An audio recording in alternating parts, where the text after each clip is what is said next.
Hi, everyone. Welcome.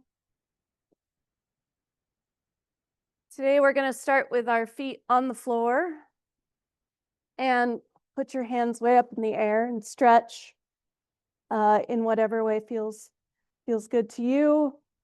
Stretch your wrists, twirl around, stretch the sides without hitting your neighbor. Stretch. In any case, whether you choose to stretch or not, please put your hands up. Go your fingers, the awareness. Just bringing your awareness to your hands as they are up high, how your circulation changes when they're up high. Maybe closing your eyes if you so choose. And then slowly lowering your hands down in front of your face. And when they're here at a comfortable distance from your face, I'd like you to open your eyes and just look at your hands as I read today's centering.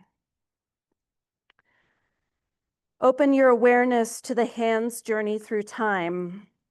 This was a fin once in the primordial seas where life began, just as it was again in your mother's womb in this lifetime.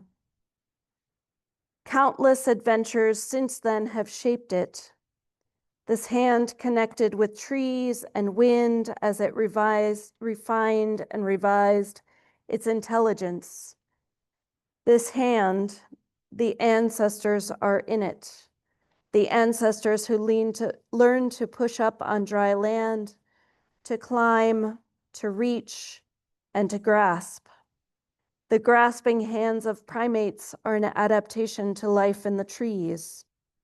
The common ancestors of all primates evolved an opposable thumb that helped them grasp branches. As the grasping hand evolved, claws disappeared, and today most primates, like us, instead have flat fingernails and larger fingertip pads. That helps us to hold on. From there then to tool making and use, to chipping rocks, to gathering weeds and weaving them into baskets, to gathering seeds and harvesting them and planting them again, to make fire and to carry it banked on the long marches through the ages of ice. It's all in that hand, your hand, from an unbroken succession of adventures. Similarly, open your awareness to your hand's journey through your particular lifetime.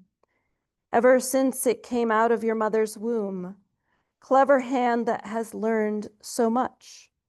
Learned to reach for breast or bottle, learned to tie shoelaces, learned to write and draw, learned to wipe tears. You know there are people living now who believe they are worthwhile and lovable because of what your hand has told them.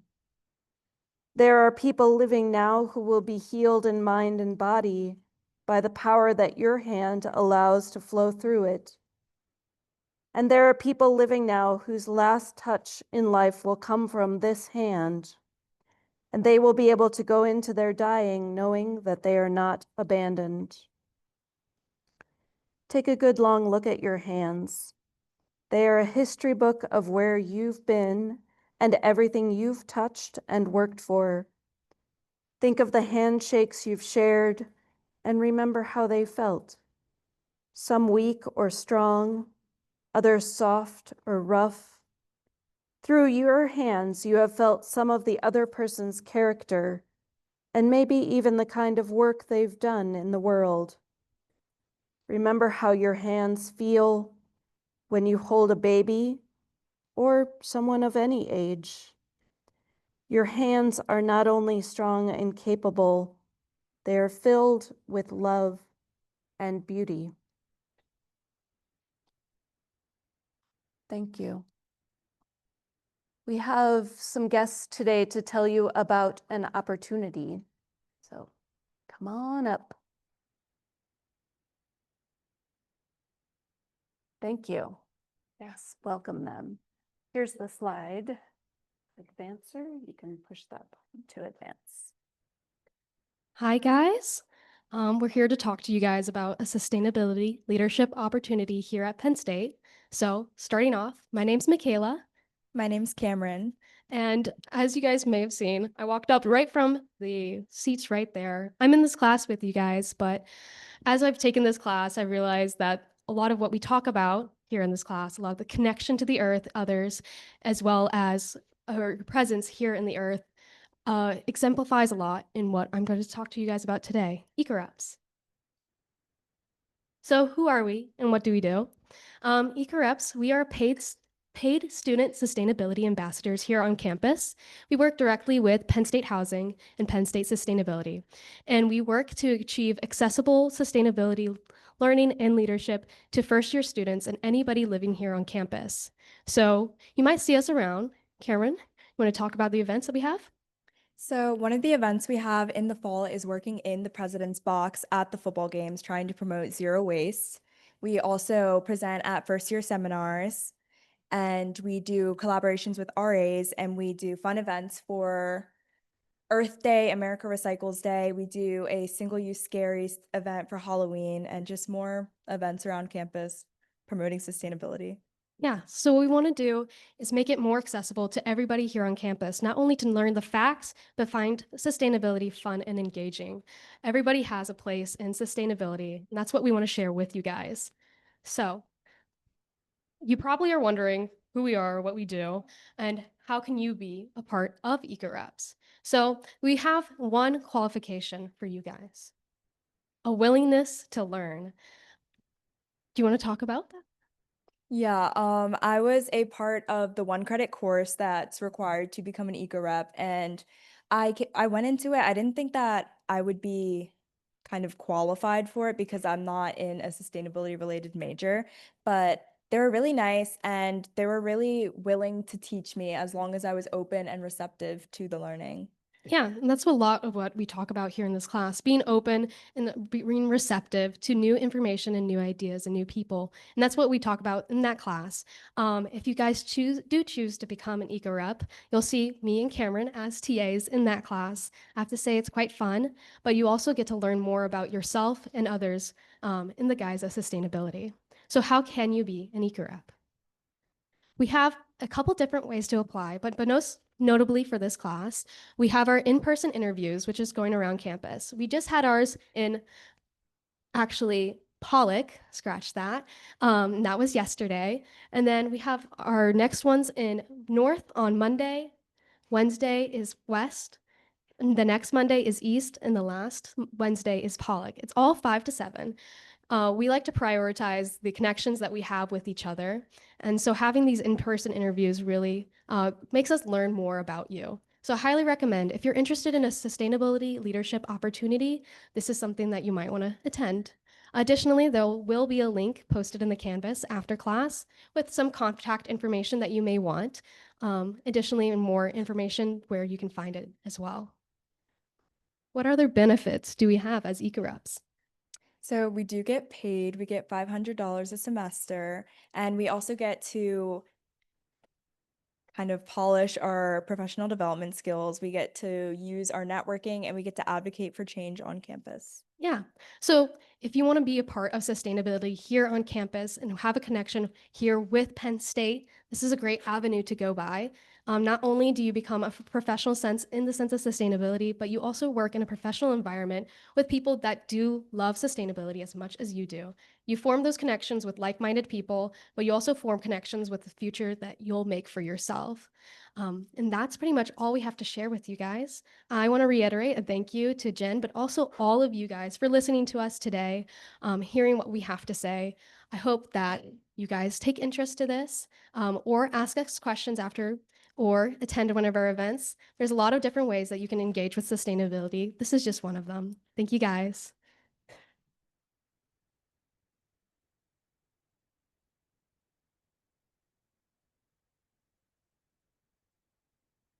Thank you. Thank you both for doing good work and spreading the word and for being with us today to encourage others.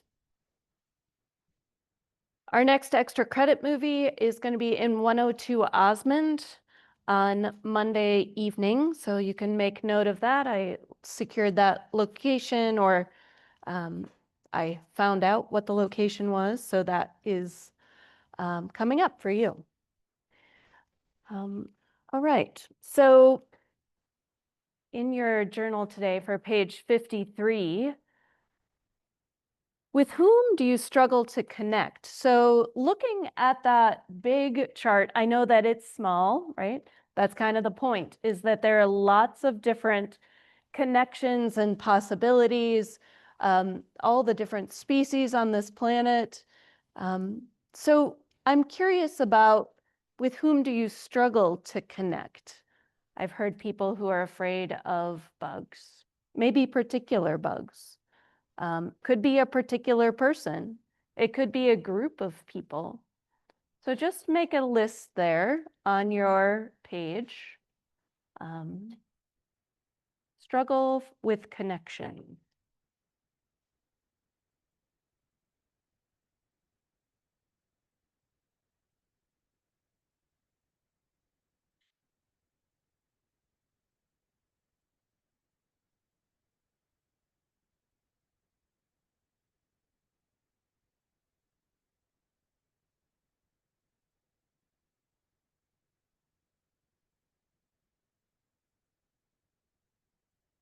The other day in class, and then also in your text, is the idea of umwelt. Umwelt. So the unique way that an organism interacts with the environment. Unique way an organism interacts. A being's particular way of being in the world, ways of knowing and sensing.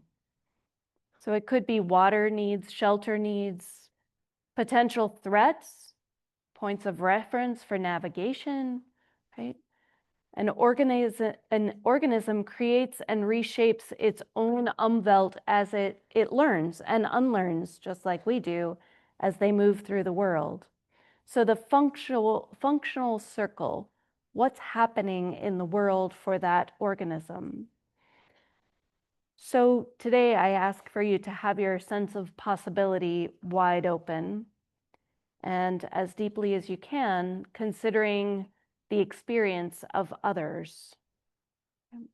So imagine now that all of these beings gather together for a kind of council.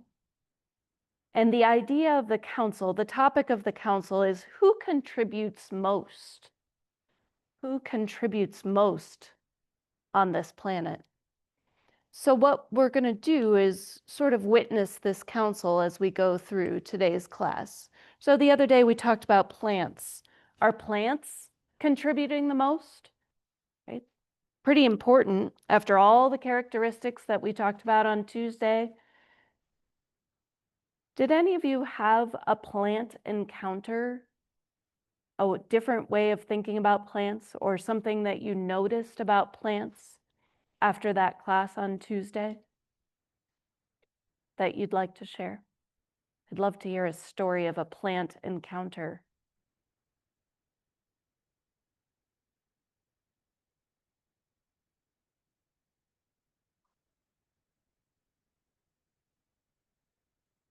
All the different places in our lives that we encounter plants. Yes. I have like a little money tree like plant in my room, and it like died earlier in the semester, and I was really sad, and I was gonna like throw it out, but I was like, I'm gonna give it a chance. And the other day after lecture I noticed that it sprouted a new like little stem. I was like, oh my gosh. And then I just kind of was kind of thinking about what we talked about, and I had a new appreciation for it. So yeah. Thanks. That's pretty cool. Nice. Life still down in the roots. Anyone else? There's someone in the back over on this side.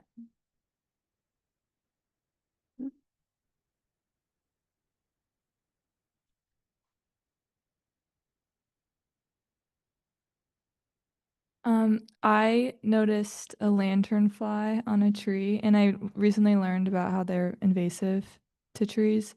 And I don't like killing bugs at all, but I was brave and I killed it because I was just thinking about I was thinking about what we learned in class. Yeah, thanks. That's a tough choice. I struggle with that as well. So thanks for sharing that. Yeah. So snagging photons of light, right, is what trees are doing. Their chlorophyll at 186,000, the speed of light, miles per second. And so that's pretty incredible. It's pretty important.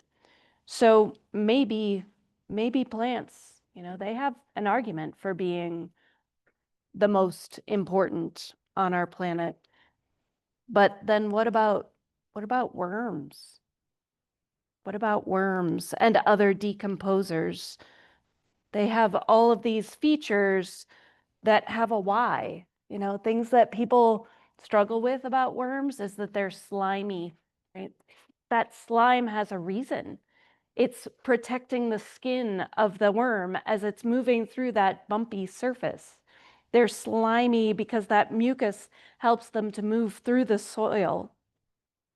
So that's interesting. The mucus also lets the worm absorb oxygen through its skin and expel carbon dioxide, breathing through its skin. So if a worm is dried up in the sun, it's going to just die because it can't exchange those gases. It can't breathe. They play such an essential role in food chains. The idea of the decomposers, the things that when all these leaves that are falling off the trees right now, all of those will get decomposed. The energy of those leaves, all of those chemicals are the chemistry of the leaves is going to go back into the earth. But in order for that to happen, there must be decomposers, things that are eating up those leaves and then pooping out dirt.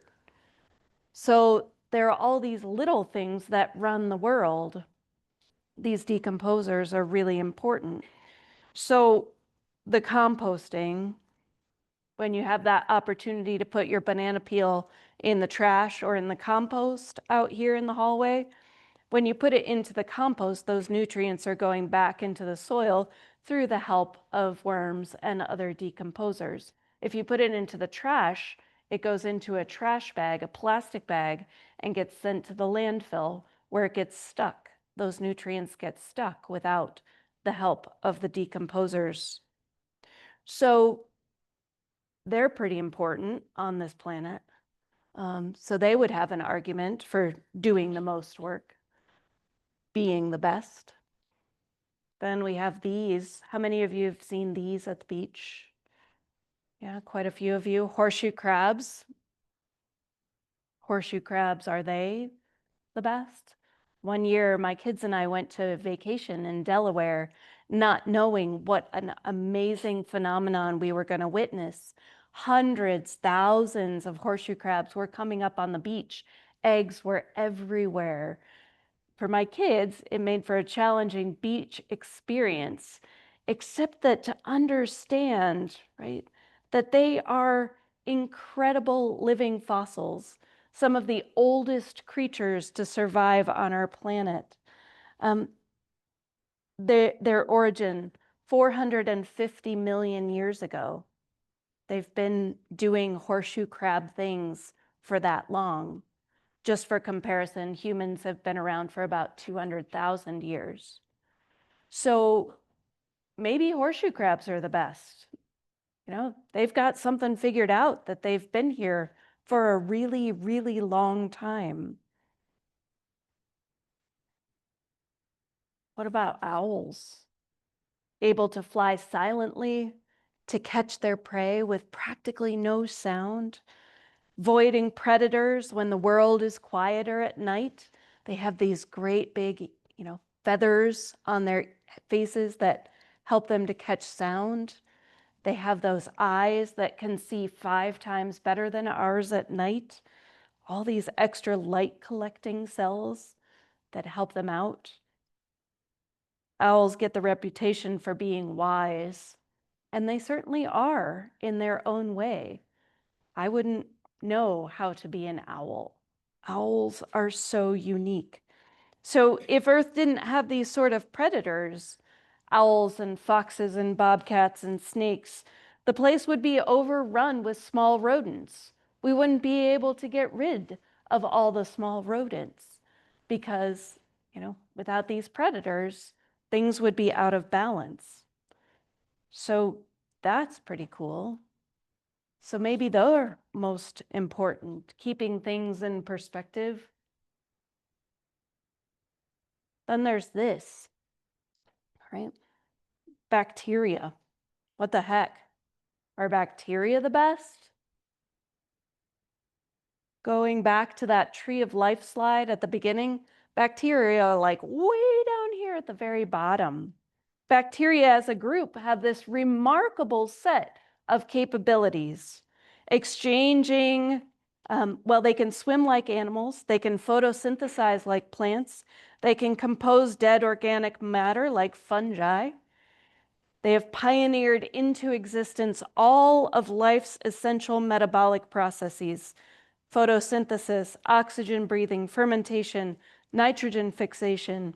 Biologists now estimate that Earth may house as many as 1 trillion distinct species of microbes. Bacteria have been maintaining this vast global network, all of these different ways around the planet, exchanging genetic material, adapting, innovating for almost 4 billion years. They've been around. So a legitimate one-word answer to the question, what is life, might be bacteria. So they initially populated the planet and they've never let go. So that's interesting. They created this biosphere. They made the soil. They set the conditions for the evolution of multicellular life. So maybe bacteria are the best. Here's one example. Right? This has been dyed. It's been put under a microscope, electron microscope, and dyes have been added to show you the different kinds of bacteria that are present just in this one image. This particular image is of bacteria that live in our mouths. An estimated 300 different species of bacteria living just in our oral cavity. A microscopy expert took swabs from inside his mouth and placed them in the scanning electron microscope to reveal the bacteria that grow in his tongue, on his tongue, on different areas of the tongue, the cheeks. So while some bacteria cause tooth decay, other bacteria can be beneficial. Different environments inside our mouth, different things that these bacteria are subjected to. And so there are all these different kinds living in different regions of our mouths. 300 different species of bacteria living in your mouth. It looks like this: 20 billion organisms of those 300 kinds, 500 species on our skin, 1 billion of them per centimeter. Digestive tract, 3 to 5 pounds of bacteria in your digestive tract. Over 100 trillion microbes living inside your body. So if you were able to count all the cells that comprise your human body and then tally up all of these microbes, there's actually more of us that are microbes. It's hard to grasp for me. There are more microbes that are making up me than me. So even though you might think of yourself as an individual, and you are, because your habitat for all of these different, microbes is different than anybody else's in this room or on this planet. 1% of your body's DNA is of human origin, and the other 99% reside within your bacteria. So this inner ecosystem that we have, so who's in control, right? Not only is there a multitude of beings out there, but there are a multitude of beings in here, on here. It's pretty crazy. Our bodies are swirling ecosystems of beings. So they're all around you all the time. You know, they're on your water bottle, they're on your cell phone, every time you touch a door handle, every time we move through the world in coexistence with all of these other creatures. So how does that make you feel? Talk to your neighbor.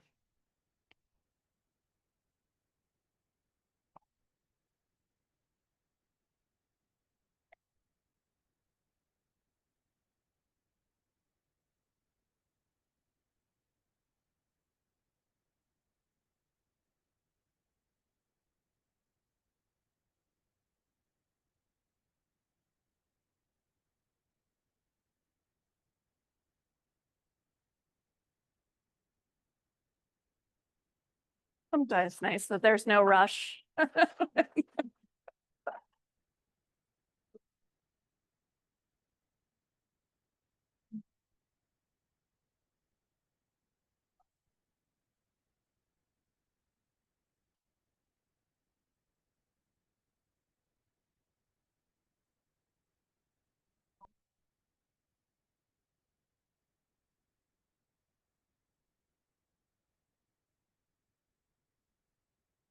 Anybody want to talk about this?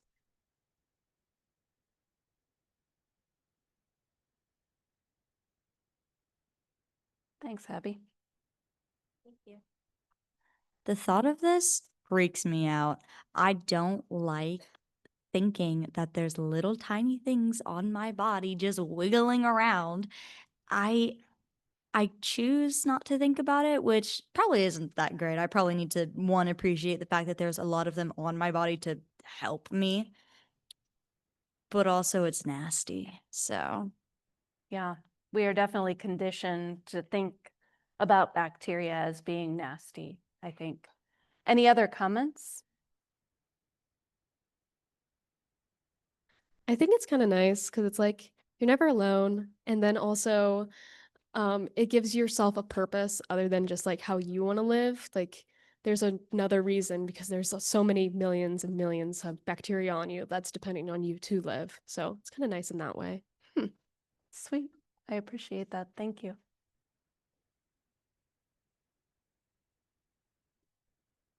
Any other thoughts?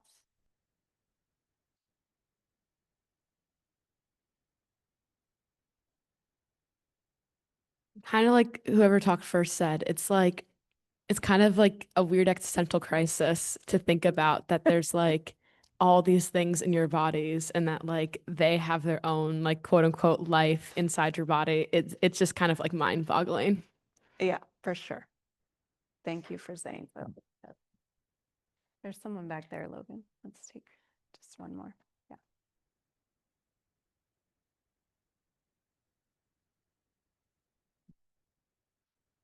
Somebody said like gives you purpose, and I kind of like that thought. I think it's cool that like I'm not only living like by myself, but also because of like my body, like other things and other creatures can live. It's a little creepy to think about, but it's also kind of cool. Yeah, it's pretty, yeah. I love how it's all intertwined. My thinking about it and all of the things are intertwined. So get this, I think this is pretty cool, that in fact, maybe bacteria are our friends.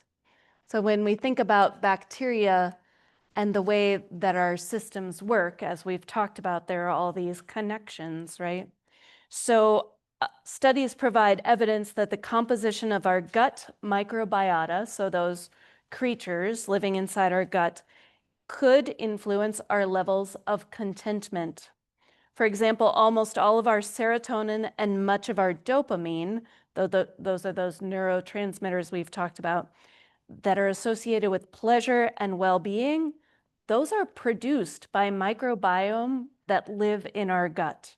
So if we treat our gut in a very healthy way, then our gut bacteria is good, and then we feel happier. So there's this really cool connection. So the way that they did this was that they had some very bold and extroverted mice, and they had some very shy, timid, introverted mice. And when they took the gut biome out of one and put it into the other, they switched personalities. And they did it both ways, right? The shy became outgoing and the outgoing became shy. So trying to figure out, this happens too with lean mice and obese mice. So all of these cool connections, you can think about them as just mice, and yet they're mammals and their genetics are very close to ours. So how is it that these bacteria have such capacity for us, and that it's so little is understood about these connections? So maybe bacteria, maybe they are the best, right? They have so much capacity. When we come to understand this, there is no solitary free living creature. Every form of life is dependent on other forms. So when we do those, sort of assessments of superiority and inferiority based on arbitrary criteria, they're pretty much meaningless. So understanding our biases of, yes, that we are important as human beings, but without all the other beings, we wouldn't be in the same position that we are. So there's this unique unfolding of all these intelligences, understanding then that we are not separate from, but we are participants in this web of life. So how do we see this, right? So we're talking about umwelt, the understanding of all the different creatures and their ways of being. And then this word comes up for me as being connected, those sensitivities, those ways that all species and then all individuals of all species have unique sensitivity. So we can think then about tree intelligence. She talked about the brains of the forest when we watched the video the other day. You can think about horseshoe crab intelligence. Certainly, I would never be able to understand or replicate what's happening for horseshoe crabs. Owl intelligence, worm intelligence, bacteria intelligence. But it's really that all those groups are sensitive in other ways. So flourishing depends so much more than on just IQ. Think about people around you. Think about your lab mates. Think about your friend circles, your family circles. So social, emotional, intuitive intelligences. You have people around you that are good at things that you're not, and you're good at things that they're not. It helps to balance when we understand all of these different sensitivities. You might know people who are really rhythmic, or people that have a great understanding of color or number patterns. Next week, we're going to meet somebody who has a sensitivity toward bird song, which is pretty cool. Healing powers of touch, emotional nuance, lip reading, people who understand subtle energies of places and others, people who are good at nonverbal communication. So outside, when we look outside of what we know as IQ intelligence, we can find that there's all these other sensitivities. And in order to, or once we see those sensitivities in ourselves and in others, whether it's other people or other species, then we can understand what really flourishing means. When we can celebrate those sensitivities, celebrate the place that all of us fit into these circles. So when we close things off, we're missing out, right? We've already talked about what dualism does for us. Dualism is a way of believing that there is this and this. So an ism is a belief system a distinct practice, a philosophy. It could be a political way of thinking. It could be an artistic movement when you think about isms. So what we've been working our way through right now is speciesism, the idea that because non-human animals are not human, their interest in their lives matters less than our interest in our lives. So sexism, racism, the idea of superiority, right? Communism, socialism, political belief systems that determine who is entitled to what. So it's a story of separation when we have these isms that keep us from connection. It separates us from relationship. And so if you're working toward racial or sexual equality, that's really important. And I believe that all of these are important. Understanding our own biases is really vital. So how is it that we can bring ourselves into a way of looking at the world that opens us up to connection? So this is kind of where we are in some ways now. In psychology, the ego is the conscious part of the personality that interacts with the world. It's the part of the mind that plans and remembers and evaluates. It's the one that holds our beliefs, the I. Right? So this is where we are oftentimes right now, is that humans are at the top, that we are egocentric, that the world revolves around human beings. So when we look at these word pairs, similar to how we did in the dualism class, superiority and inferiority, excuse me, choosing human tree, human worm, one human over another human. So when we open ourselves up and understand the concept of in Lakesh, I am another you, how can that expand our possibility for connection? So I'd like you to talk about what's coming up for you right now with your neighbor, because it's kind of big. It's a lot of stuff. So talk amongst yourselves.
Who would like to add something to the conversation?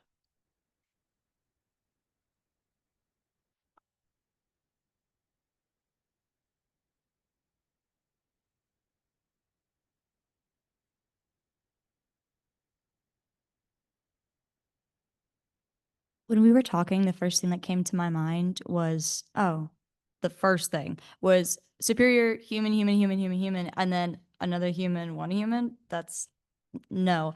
But then going back and looking at it, it's bacteria could take us out.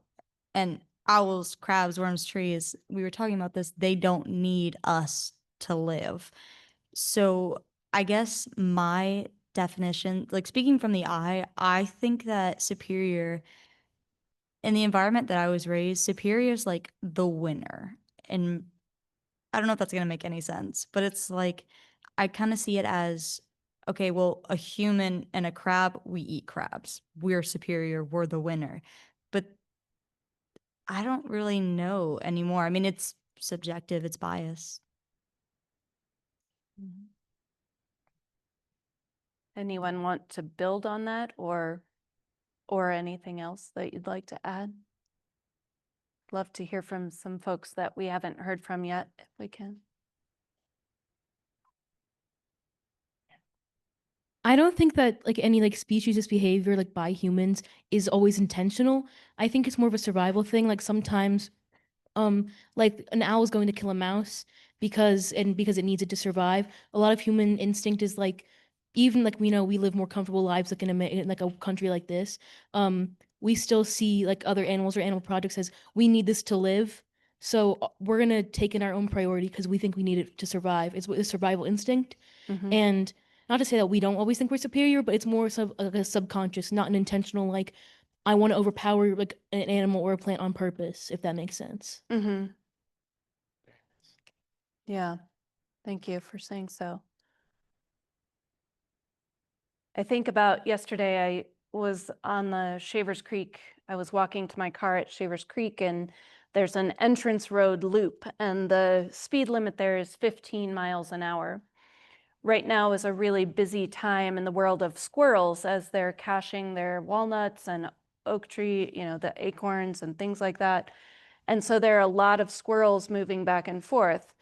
And people tend to drive very quickly on this entrance road. So there are also children and things that could be very scary. But I have definitely experienced people that when I ask them, hey, would you please just slow down because these squirrels and amphibians and, a lot of animals, it's in the woods. A lot of animals are using that road too.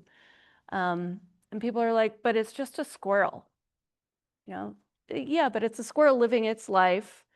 And so what does it take to slow down and let the squirrel continue living its life to inconvenience you for an additional 35 seconds?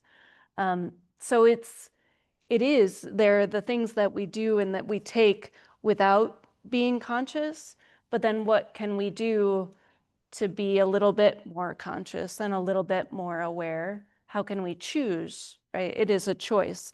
Yesterday, I stopped someone I had never seen before on the entrance road. He was flying in, and I just explained exactly that. Like, there are kids and there are animals, and could you just please be mindful? And he was really snippety, and I was really surprised by his response. But it just made me think more about this speciesism and this choice that we have to move more mindfully.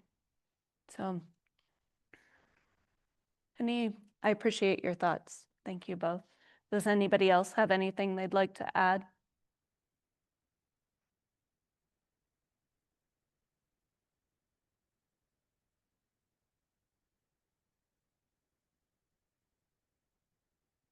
This is for your consideration, right? It's never that I want to be telling you what to think, what to believe, but it's for your consideration in how you are going to choose as you move through the world.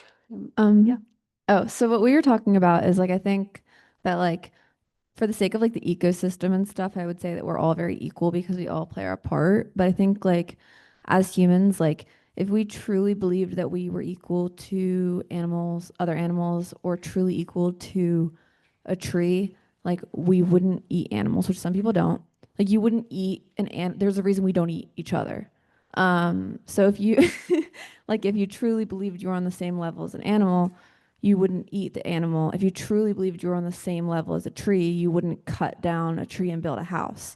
So I think it's really interesting. Like I think we all play a crucial role in sustaining the earth, but I do think that there is like a natural state of like a hierarchy, because if there wasn't, we wouldn't use the earth as a resource for ourselves. And if you frame that in I language, then it would be then I wouldn't. Okay, eat. yeah. Like, yeah, right. then I wouldn't do those things. Like if I saw a tree, I wouldn't cut it down and build a house if I really thought that I was equal to a tree. but equally important for the ecosystem. Yeah. Yeah.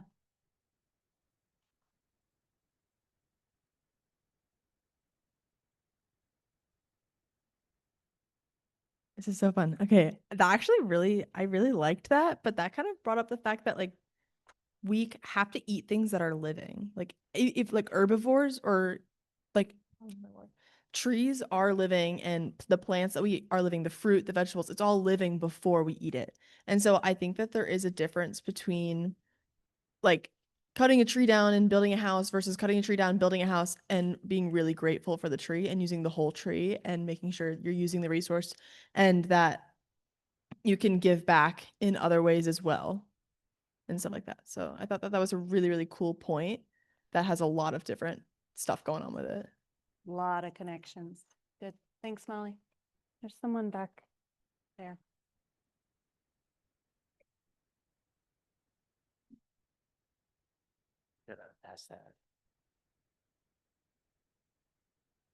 Hello. On your point, do like owls not eat other animals? Like animals eat animals, you know, like beavers cut down trees. I don't think we're like any worse than other animals because we eat animals. Like every animal, pretty much every animal eats other animals. You know what I mean? Like every animal uses the environment. We're just using the environment. We might be doing it in a different way, but I don't think we should stop like eating meat because meat eats meat. You know what I mean? I do know. And I think it depends on how you're doing it. And this is my opinion on this, is that how are you choosing to do it? When an owl catches a mouse, it swallows the whole thing. There's no waste. There's no, so I think there are definitely ways of extending these thoughts and these conversations way beyond our 50-minute time together. So when we think about the possibilities of going from ego to